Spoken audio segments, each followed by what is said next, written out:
Hello fellow sorcerers, for this video I am Casey Potter. I will be going over my theory of where Anne Sallow buried her uncle. This video of course is just me being a Gryffindor with a Ravenclaw feeling, based on information from both the game and the Harry Potter series in general. Thanks to all of my fellow creators' works that I had to borrow scenes from due to conflicts with my game, I have linked them down below.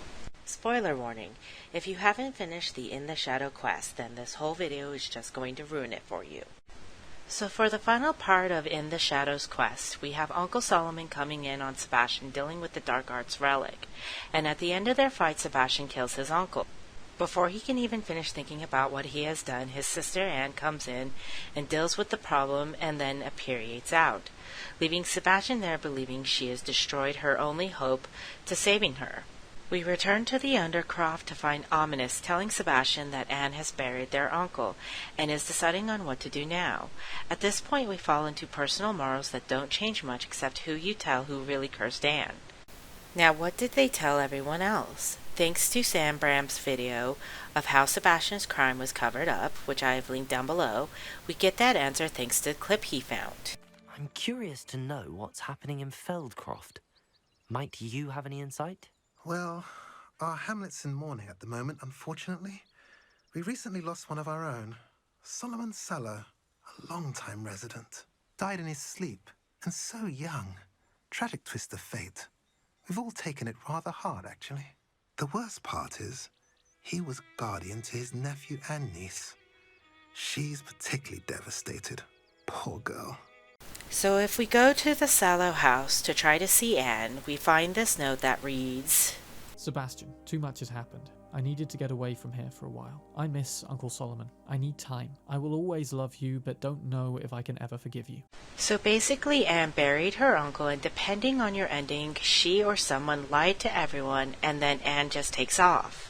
And thanks to the same video and a little checking myself, we know that Anne didn't bury her uncle in or near the town. If he's not buried in Feldcroft, then where the fuck is he buried? If we allow ourselves to separate our wizard and muggle selves for a second, and in my case summon my Sherlock brain cells to combine them with an accidental discovery and... I have done it! For this, my Sherlock brain cells brought me these 3 points. Sherlock brain cell number 1. Why would you need to bury a corpse? At this point we have to go back to the quest The Brother's Keeper, where we are sent to go find out what happened to the shopkeeper's brother who went after the dark wizards to learn the dark arts from. After we discover the fate of the brother, we look around to find 2 journal entries. If we look at the second entry, the brother notes that the dark wizards that he is with have created an Inferius.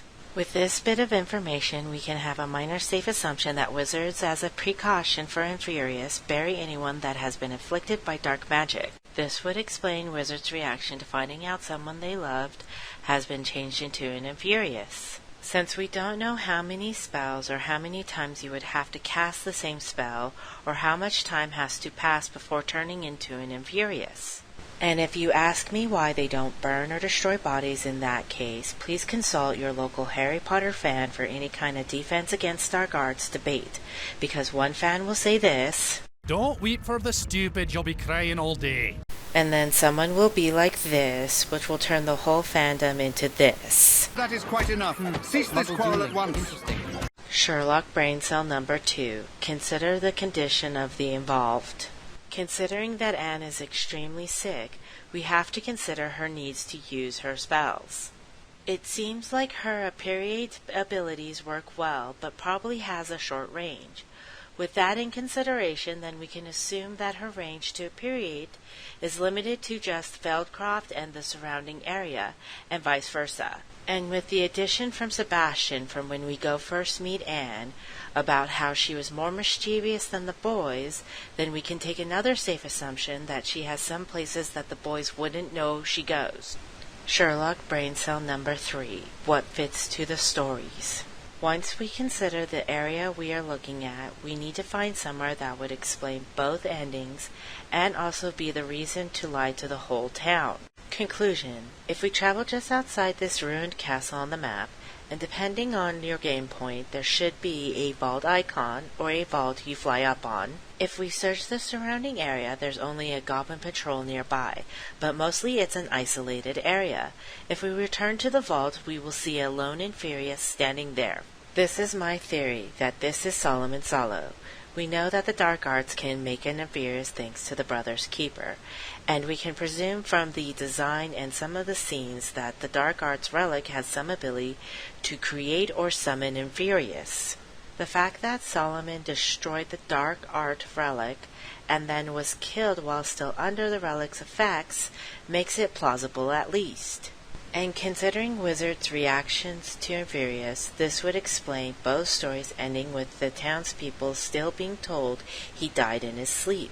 The whole thing screams of scandal and or ruin of a man's reputation. This and the fact that Anne leaves can also set up for further arc to clarifying Sebastian's story. Though this is just my theory, feel free to comment your own theories down below, and thanks again to those who posted their own creative works. Now that I have thrown my 10 Galleons, I'll take my 20 Gryffindor points for my opinion and wish you all good luck in your theories.